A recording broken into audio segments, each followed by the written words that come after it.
Hello বন্ধুরা, good morning. Welcome to my another mini blog. আমরা এখন সকাল সকাল শুভজিৎদের গ্রাম দেখতে বেরিয়ে গেছি। জঙ্গল টঙ্গল সব কিছু পেরিয়ে আমাদেরকে যেতে হচ্ছে, আর প্রচুর খিদে পেয়ে গেছে, তাই এখানে খেয়ে নিলাম।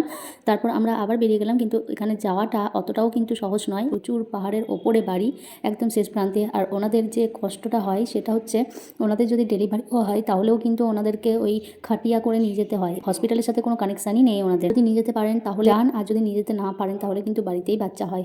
তো খুব খারাপ লাগছে দেখে, খুবই কষ্ট লাগছে। আর জলেরও সেরকম ব্যবস্থা নেই। গরুতে যে জল খাচ্ছে সেই জল মানুষেও খাচ্ছে।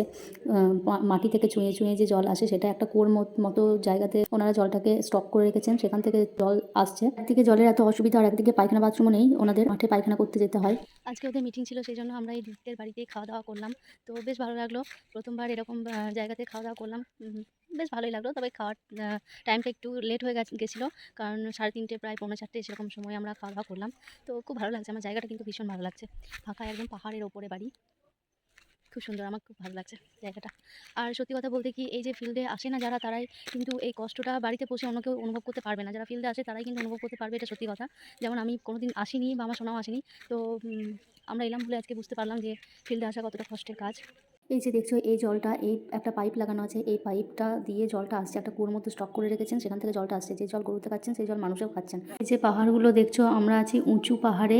তো পাহাড়ের ওপরে ওনাদের বাড়ি। তো খুব সুন্দর জায়গাটা, কিন্তু ওনাদের জীবন দেখে কষ্ট লাগছে আমার। এই যে খাড়াই পাহাড়গুলো দেখছো, এগুলো দিয়ে আমাদেরকে উঠে যেতে হয়েছে, আবার নিচে নেমে আসছি।